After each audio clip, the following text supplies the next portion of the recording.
Katherine, welcome so much to the podcast. Super excited to have you on. Thank you so much for having me. So we're going to be talking about naturopath, health, or gut health specifically. But first, before we get into that, can you just tell me a little bit about you? How did you get to where you are? What are you currently up to?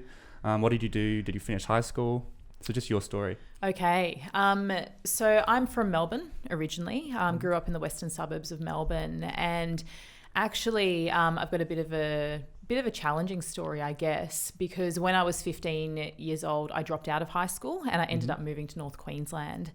So I guess the circumstances leading up to that was I grew up in a home with domestic violence. My father was quite violent, so I had a bit of a tumultuous childhood, I guess. So you left on your own?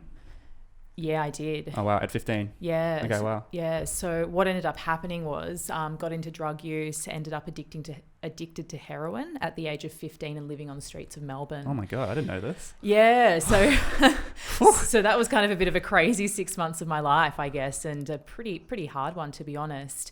But I was very fortunate in that my best friend and her mother were moving to North Queensland, far North Queensland, to the Daintree rainforest. And they said, would you like to come with me?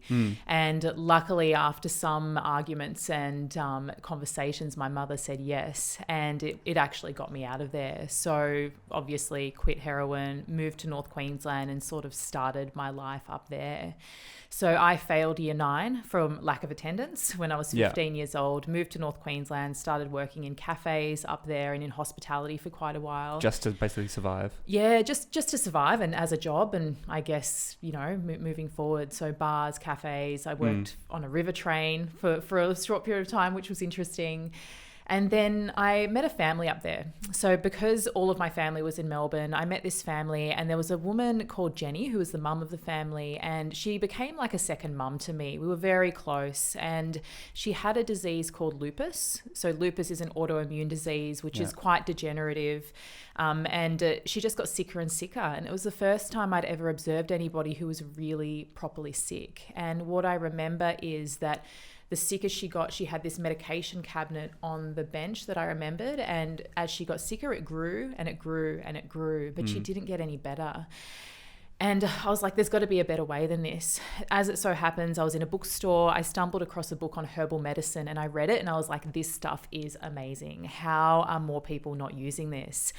And I fell in love with herbs, and I went and studied herbal medicine and naturopathy. I enrolled down on the Gold Coast, moved down there and began my journey into naturopathy then. How did you get into uni without having finished year 9?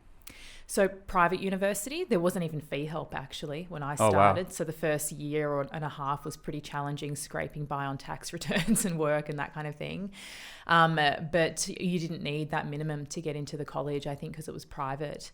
So, and I was worried, I enrolled in 2 subjects to begin with, I think herbal manufacturing and chemistry. And I was like, how am I going to even be able to do this? But so you struggled with fee. You had to pay the fee up front. Yeah, so I had to pay for my subjects up front to begin with. That was fee done through all your work at cafes and hospitality, pubs on the Gold Coast I was working at the time. So just scraping by on tax returns, like whatever I could do to pay. And luckily fee help came in by about the 3rd or 4th semester that I was studying.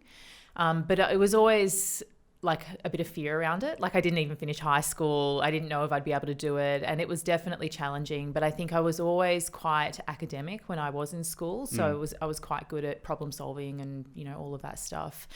So that's how I kind of got into doing it. Yeah. And so the turning point for you is watching this woman, her cabinet just fill up with all traditional medicine nowadays, pills, bottles, all that sort of stuff, and so you're not getting any better.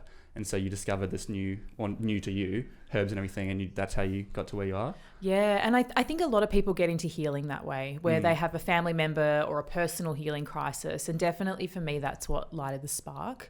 While I was studying, I think in my 2nd year, unfortunately, I got a phone call from Jenny's daughter, and Jenny had passed away, and she was only 47 years old. So that really hit me. She was the first person I knew that I was close to that actually had died. And so it was really upsetting. But it did really strengthen my resolve to go, this is crap and we can be doing better for people. And I guess I've been on that mission ever since. And so you worked as a naturopath and now you've started your own company. That's been running for how many years? Almost 9 years. Yep. And so you've just built a membership model. you've got a huge company around naturopath. Could you explain to me just really quickly what is how do you say it? Naturopathy. Naturopathy. Yeah. What is that? It's a word that a lot of people get wrong. Naturopathy is a modality where we're looking at your whole body. So rather than treating issues in isolation, we believe that everything in the body is connected. So if somebody comes in because they have depression, we're like, well, okay, you could take an antidepressant, or we could actually look at what is the role of the gut with that, your sleep, your energy, your nutritional status. So largely we assess the person by looking at their whole health, every single body system, and then we prescribe natural remedies like herbal medicine, nutritional supplements, and a lot of dietary lifestyle coaching so that their body can heal itself. Yeah. So I had Graham Cohen, who's the co-founder of Are You OK Day, and he suffered with depression, so we talked about that. And one of the things he said that he thinks is just as effective as a pill is going for a 20-minute walk every day. Yeah, and the research shows that exercise is just as effective as antidepressants. Yeah, even if it's as simple, if you consider a 20-minute walk exercise, it's as simple as just walking out for 20 minutes, and that will reduce your depression greatly. Yeah, so this is where as naturopaths we really want to kind of look at those factors and leverage that stuff. You know, will it help you by eating fish every day? You know, will it help you to get out in nature? Will it help you to get sunshine and get vitamin D levels up? So all of these little things add up to how we're feeling day to day. Yeah, awesome. And I think for people when they're in high school, you're going to high school every day, you're out in the sun just because of your lifestyle, and then suddenly they'll go to like an office job or something. That can be a great hit in terms of vitamin D, in terms of activity, in terms of you're suddenly not exercising as much. What do you think about that? Is that a dangerous kind of transition for us to be aware of? Yeah, it definitely is. And the other thing is, even kids are spending way more time in classrooms than outside, and way more time inside than outside in their free time as well. But definitely most people are having sedentary office jobs. So we're sitting all day long. We don't have the compulsory sports day on a Friday. You know, we're just not made to do it. So it is something that we need to be aware of as you're coming out of high school and growing up, is to be able to plan things into your life to actually fill that gap. Yeah. So that's, I was saying in the last episode, I don't know why people stop playing sport. Like you finish high school and you stop playing sport. I don't understand. It's just like kind of what happens. It's like you should keep playing sport. You know, the benefits are so great. But let's talk about kind of gut health and just general health for when you're young. So when you're young, you're bulletproof. You're not kind of thinking about when you're 30 or 40 or 50 in terms of your health. How can we help prevent stuff going wrong when we're older from a young age? So it's really interesting because at Shift we see a lot of younger people, so kids, teenagers. Okay. But the proportion of teenagers, you know, youth that are sick compared to the elderly obviously is really, really different, because as we age, we're exposed to more stress, more environmental toxicity, perhaps not the greatest diet. And over time, we then develop more and more of this disease burden.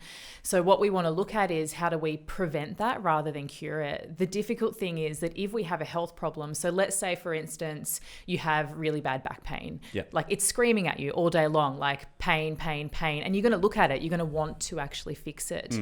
But say you're sitting at your desk every day, all day, every day, doing the same thing, you've got bad posture, that might lead to back pain, but you're not thinking about it. You're probably like, okay, well, I feel right, okay, so why would I make a change now? But it really is, I think, important to look at the statistics at what will happen if you don't look after yourself. And you see it around with the rates of obesity, etc. We all know at least one person that's really quite ill. So in Australia, 82% roughly of people will die of a chronic disease. Okay, so a chronic disease... 82%. So majority of people. Yeah, they say 9 out of 10, but 82 is sort of where it sits. Oh, yeah. And a chronic disease is preventable, largely. Most are preventable. So things like diabetes, heart disease, strokes, dementia, asthma, chronic depression, things like that. So 9 out of 10 people are dying from diseases we can prevent. If you die of a chronic disease, you'll lose an average of 30 years off your life. So if you're like 15, 16, 17, that might feel like a lifetime. Yeah, times what you've already done by 2, that's what's going to be missing. And 50% of Australians right now have a chronic disease. 50% having a chronic disease? Right now, wow. Okay? So at least one chronic disease. Once you get one chronic disease, it leads to another and another and another. And this is why why when we're young, it's a really good time to get in and set those healthy habits for life, because it changes the way that you'll experience life. You know, if you're even if something as simple as being bloated every day, and you feel better. The thing is, when you're, I guess, when you don't realize that what feeling better is, because you're so used, this is normal for you. You don't realize how much better you can feel. Yeah. Like I woke up this morning, went to the beach, and I felt like really good versus yesterday when I slept in and woke up and went on my phone. It's a small difference, but I'm like, oh, I've got to do this every morning. Yeah. It's the same thing I think with people who are overweight, and they like don't realize that not only will you look better, but you'll feel so much better. And I think you're right. People will often try and get healthy for cosmetic reasons over actually feeling good. Yeah. But once you do understand health and really can tune in and know your body and what it is like to feel good, it's addictive. Yeah. You know, but most of us, we're not taught to tune into our bodies. We're taught to ignore things. So it's a little bit like, she'll be right, mate, you know, very stoic in Australia especially. But it is important that we understand our bodies and what is normal and what is not, because it isn't normal to be bloated or tired or have anxiety. And these are things that people experience every day, and they just accept it as, well, that's just how I am. Especially in school. Yeah. People are always got anxiety and so much stress. And we were saying, like, you've got stress now, and like I understand year 12 is very stressful, but when you enter it's not going to like die down as soon as you finish year 12. So you've got to figure out a way to fix the problem. Yeah. So you can't just hope, oh, after exams and I'm into uni, I'll be fine. No, uni's even harder. Yeah, 100%. And I think there's just so much pressure on kids these days. So much, So much. And also, and it's becoming better with awareness campaigns around mental health and stuff like that. But a lot of patients that come to us that are kind of in those teenage years, they don't know how to explain that they have anxiety or that they're getting panic attacks or that these emotions and experiences are happening. So it means they can't even seek help because they don't know how to explain it. Yeah. Well, it's because it's normal to this whole Instagram thing to, even if you're not subconsciously feeling jealous or looking at these people, just when you see them on your feed, you're subconsciously comparing yourself to them, which just helps your anxiety and helps fuel it, and all this stuff that the older generation hasn't dealt with. So it's kind of hard for them to understand what it's like going through school with social media, because it's rough. Like it can be really good, but it can be really rough. You know, open up Snapchat and you'll see everyone at a party that you weren't invited to, or all this little stuff that just compounds. Yeah, and cyberbullying. Yep, cyberbullying. Even in a subtle way. It's so easy to cyberbully. Yeah, 'cause you're just sitting keyboard there. warrior. Yeah, it's so easy to do.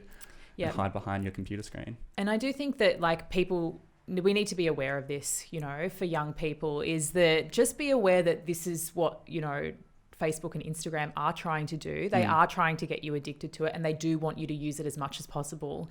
And you'll notice with Facebook and Instagram that it never ends. There's no end to the scroll. So you could be scrolling for 24 hours and it's not going to end.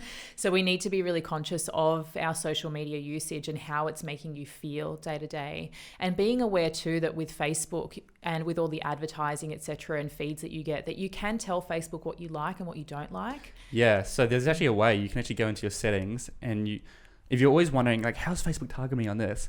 You can actually click a button and it'll show you everything that Facebook has put you as. So you have all these interests, and you can go through and turn off the ones that you're not interested in. Because I always say, because I do Facebook marketing, so I say Facebook is free, you're going to get marketed to, you might as well get marketed to stuff that you actually enjoy or like actually can benefit from. And it can just be, it's just crazy. Do you do a lot of social media stuff when you have younger clients? Do you talk to them about that? Yep, definitely. And so you say, okay, we've got to reduce your usage down, or we've got to do this sort of thing. Yeah. So all of the research shows right through from little kids, you know, like toddlers to children, that screen time reduces IQ, that it reduces levels of happiness, that it increases anxiety. And you mentioned something which is one of the real cornerstones, and I say like no phone in the bedroom. So before you go to bed at night, stop being on social media. First thing in the morning when you wake up, you don't want that in your brain. You want to really wake up and really allow your thought process and to kind of really hit the day the way that you want to, not with other people's stuff in your feed. And that's huge, because I stopped doing social media in the morning. Normally on weekends, sometimes I do. But when I wake up, even if I'm not going, if I just wake up and go to work, just stay off your phone. And get an alarm clock if you need an alarm. Keep it out of your room. Yeah, it's good advice. It's very hard to do though. It sounds so easy. It's like, just keep it out of your room. And it's because it's addictive, right? So if you can't, you need to ask yourself why. Like it's, if you're like, I just can't put my phone down. I did a fasting retreat in Bali a few months ago. So like a detox type 10-day retreat. And as part of it, I was like, no social media. Yeah. And in the first few days, every time I would get bored or an emotion would come up or something, I would go to reach for the phone, and we use it to fill space. You know, we'll be sitting at a traffic light and we're looking at our phone.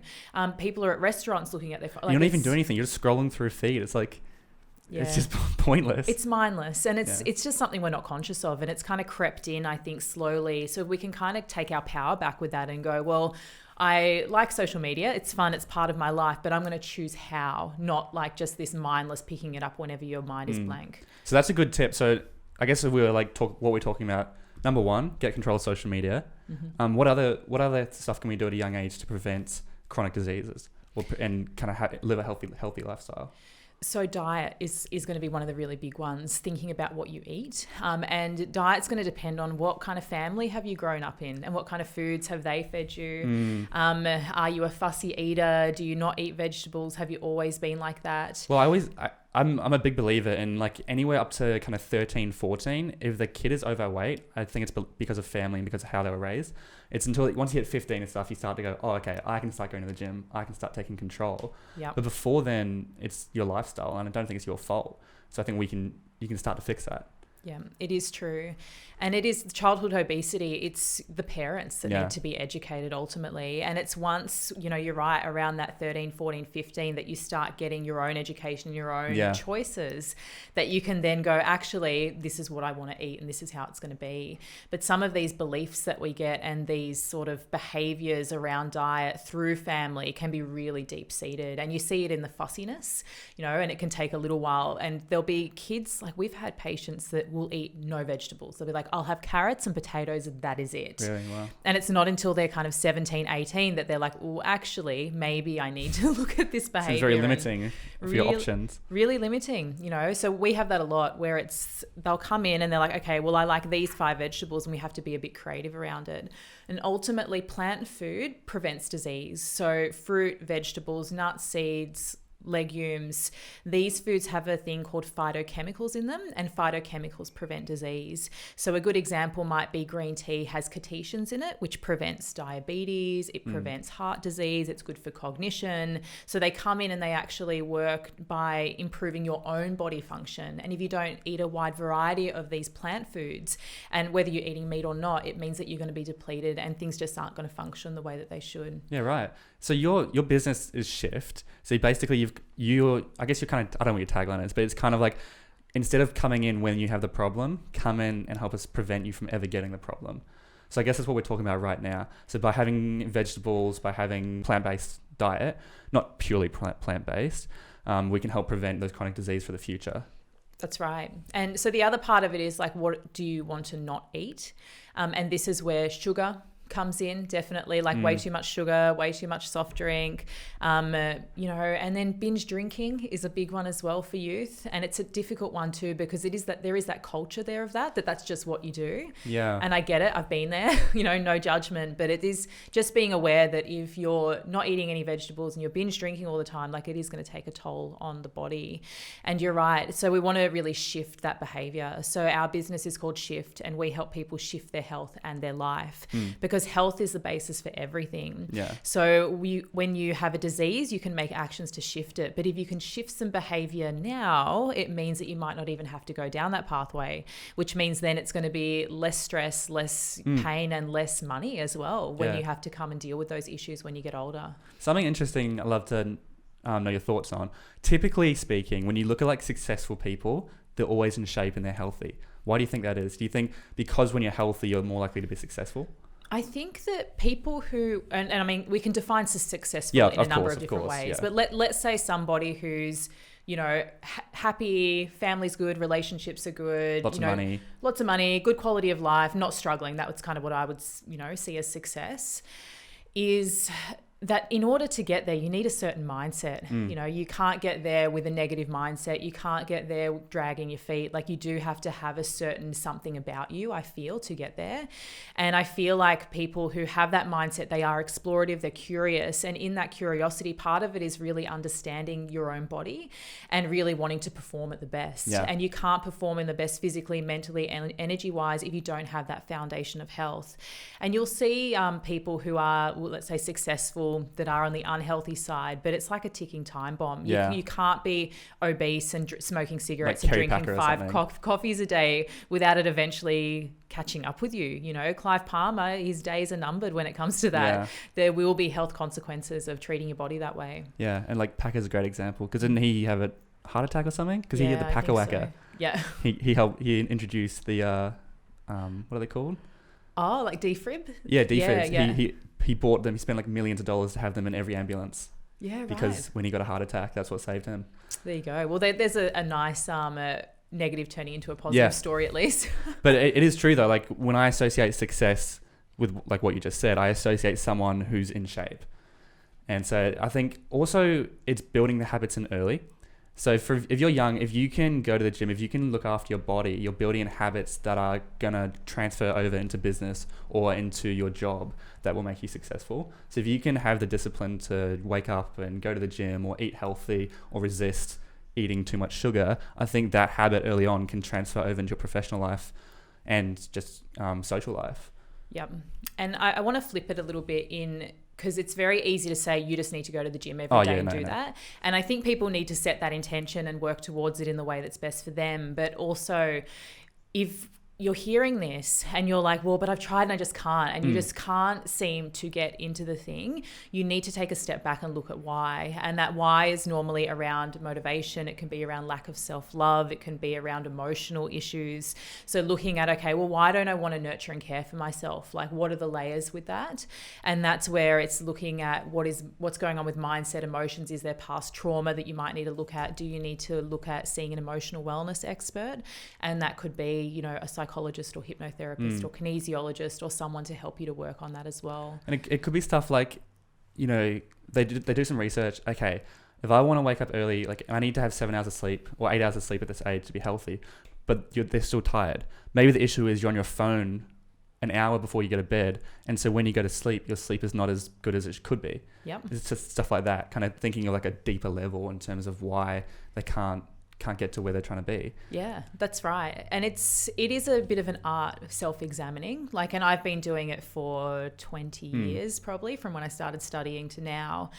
And it is something that you need to practice every day, and know that you're not going to be perfect. So if you're being really good with your exercise routine, there's going to be times where you fall off. You're going to get, you know, an assignment due, or something crazy is going to happen, or something's going to get in the way of that success. And I think the important thing is just understanding that the health journey is ongoing. It never ends. And there's going to be ups and downs. There's going to be times where you're awesome, and there's going to be times where you're not so awesome. But the trick is that when you're not so awesome is to just pick yourself back up and then get back on when you can.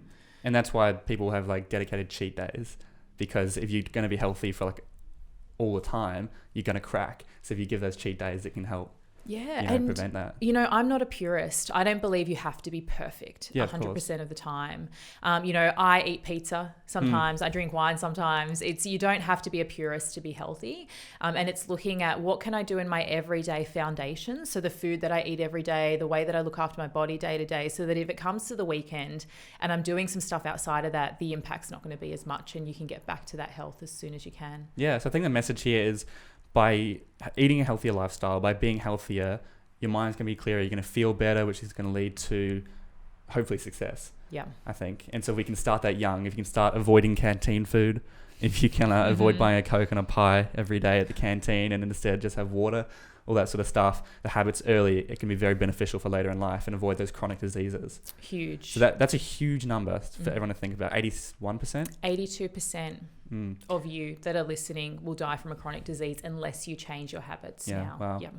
So let's shift it up a bit and let's talk about gut health. So this is what you're very well known for, and that's what your podcast is about. Yeah. So my podcast is called The Shift, and it's a 12-part audio documentary series all around gut health. So what I did was I flew around the world, US, UK, around Australia, interviewing 25 experts in gut health. So doctors, specialists, nutritionists, naturopaths, and we collated that into a documentary series that covers everything from how you digest food to chronic disease and its linked to gut health, to the microbiome and all the bugs living inside of you and all of that stuff. So if you're interested in what Catherine's been talking about, you need to listen to this docu-series. The Shift. Yeah, it's awesome.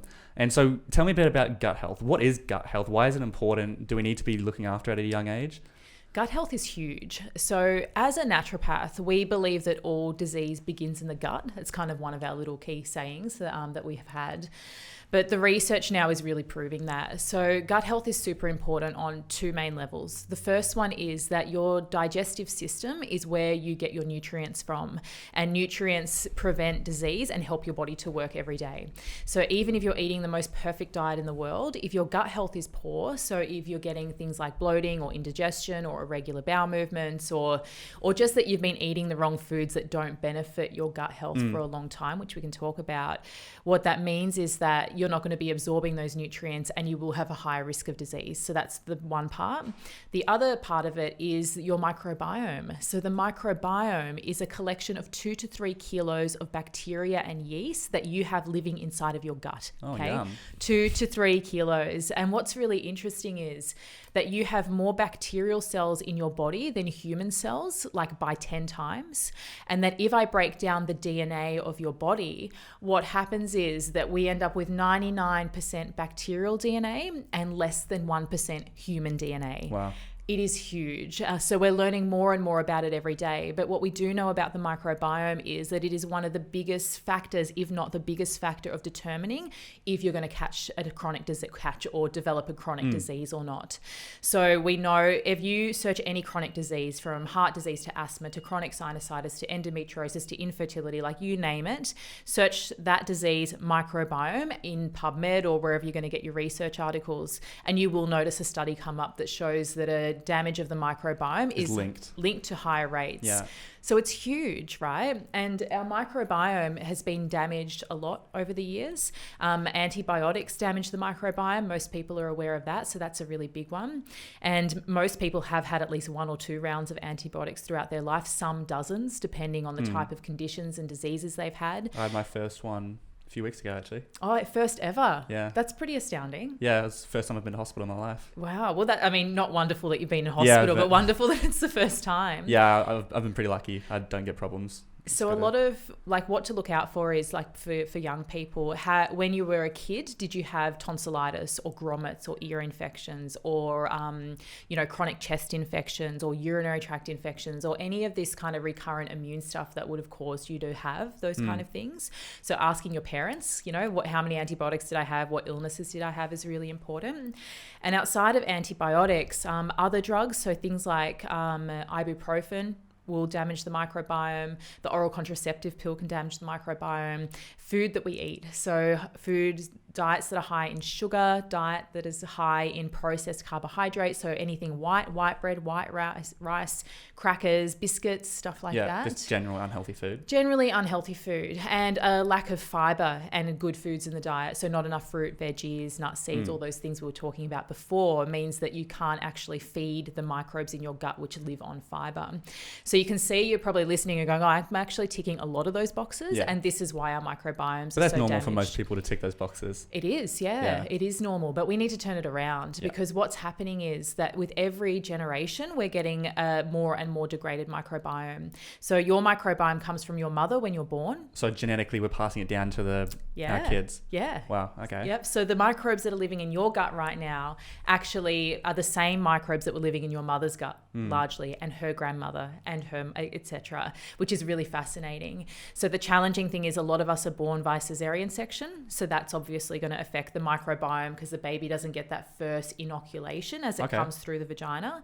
And then a lot of us as young children are maybe not breastfed, and there's microbes in the breast milk. So there's a lot of these modern ways that we live that are affecting our gut health. It's just a lot of small things, but over and over. So breastfeeding, the sugar, that's more sugar in food, everything adds up. And then we pass it on to our next generation, and maybe there's more sugar in the next generation. Who knows? And what we know now is that we're losing entire species of bacteria through the generations, and that has huge health consequences. Yeah. So it's interesting. People who are obese tend to be deficient in certain microbes. And this is where the science is really interesting, because what will end up happening is, and it is a little bit now, we know there's a lot of research on specific probiotic strains that might be good for allergies or autoimmunity, etc. But there will come a time where we'll be able to test your poo, have a look at your microbes in the gut, and say these are the bacteria that you need to fix it. Good. There will come a time, I think, that will happen. I think there's a similar thing happening with DNA. People are like, if we can get your DNA, we can figure out sort of things like what's going on in your cells and everything, and we can give you the right way to fix it. I think that there's companies that are sending out like packets, and you put your spit in it or something and send it back, and I'll give you like a report. Yep. It says that sort of stuff. Yeah, there is. And I think too, it's the DNA story is really interesting. I think the microbiome is more important than your human DNA, because sounds important to me. Because what the human DNA does is, so say for instance, if your mum has diabetes, right? That doesn't mean that you're going to get diabetes. You may have the genes that show that you're more likely to get diabetes, but it's going to be environment and everything else that determines if it happens or not. She got diabetes because she was raised to eat this sort of food, so she's going to raise her children to eat this sort of food, which is going to lead to you getting diabetes. That's right. Whereas if you change your diet, change your microbiome, and do exercise and have a different lifestyle, then you're not going to develop those genes, and they're not going to click over into that. So this is where I think a lot of people get a bit of misconceptions around what is happening, like with genetic conditions. It's like, oh, well, my mum has this and my grandma has this, I'll probably get this. Is that actually it's within our control, most diseases, of whether that's going to happen or not. So you've just told us basically everything that can cause damage to the microbiome. How do we prevent this? Is basically what you've just been telling us: vegetables, exercise, just kind of general health. Yep, there's a lot you can do.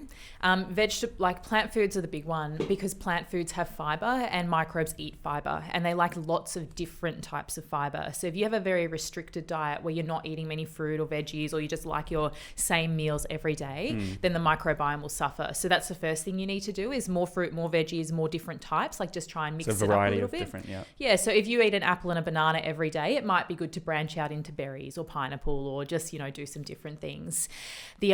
So fiber has prebiotics, and prebiotics feed the bacteria. Okay, so you eat them, the bacteria digest the fiber, and that's how they replicate and thrive. Probiotics are actual bacteria that you're consuming. So you might see probiotic supplements, like say Inner Health Plus is probably the most well-known one. But the other thing you want to be eating is probiotic or fermented food.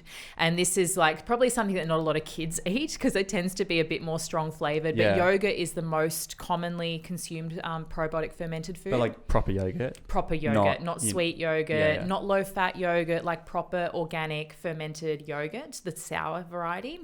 And then things like sauerkraut or kimchi, which are like fermented vegetables. Kombucha is another really popular one. When I think of gut health, kombucha's branded themselves as it's really good for your gut health. Yeah, and it can be, but the problem with kombucha is it's very high in sugar, and you should only have a little bit. So if you have like a normal, let's say 300 ml bottle of kombucha, that should last you 4 or 5 days, but people drink it like a soft drink. So they'll end up consuming the whole bottle.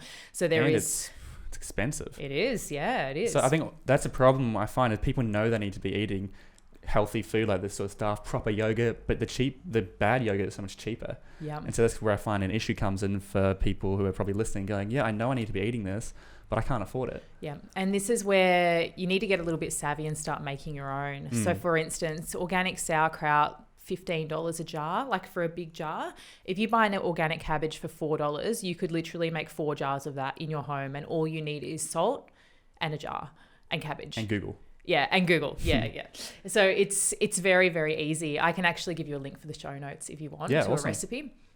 So if you are a little bit that way inclined, like, and you like getting in the kitchen, you can make it really cheaply. Same with kombucha. You make your own. It costs nothing. And probably like on a big scale as well, in a big, massive jar. Yeah, and better for you, because there's going to be less sugar if you make it yourself. So there are different options. I think you need to just be a little bit savvy. And I mean, students are resourceful. Yeah, they need to be. Yeah, you need to be, So rather than kind of going for the 2-minute noodles, you want to be making your own sauerkraut. Completely different worlds. Yeah.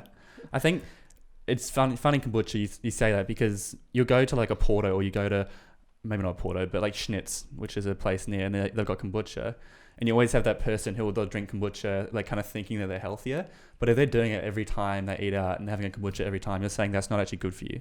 No, too much sugar. Yeah. You end up, it kind of outweighs the benefit. You'll still get the bacteria, but then you're pouring sugar onto it. And what that will do is the sugar will feed the yeast in the gut, which will crowd out the other bacteria. So if you think of the gut bacteria a bit like a rainforest, so with the rainforest you've got like the big trees, the small shrubs, the canopy up above, you've got on the base leaf litter, rotting trees, like there's a whole ecosystem of different stuff going on.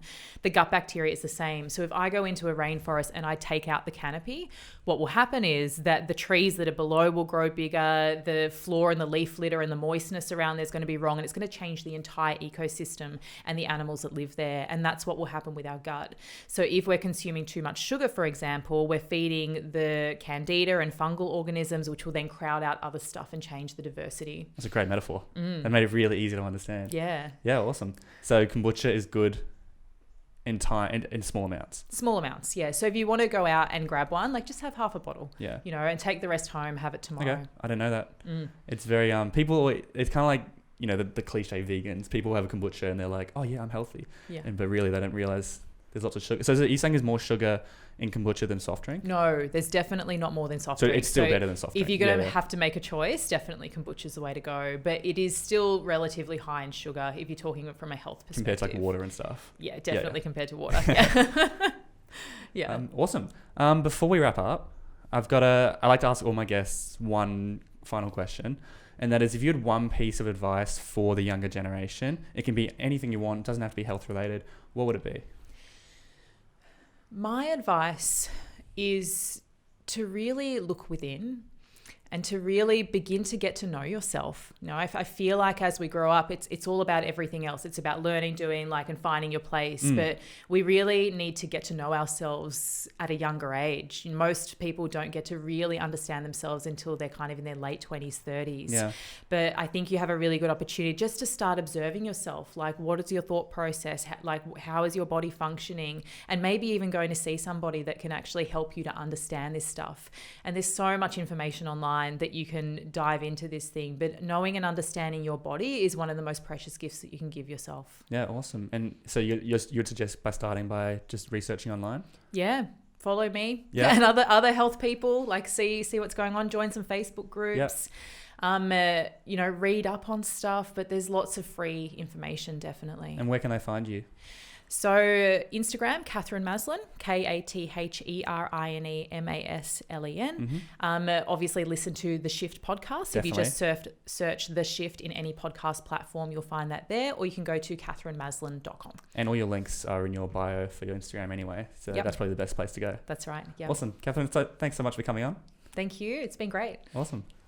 All right. If you are still here, thank you so much for listening to this entire episode. If you got some value out of it, it would mean the world to me if you left a review on iTunes or shared it with your friends or family. Otherwise, I'll be putting up videos of this episode on Instagram and Facebook. So check it out there at Byron Dempsey or at Driven Young Podcast. And I'll see you on the next one.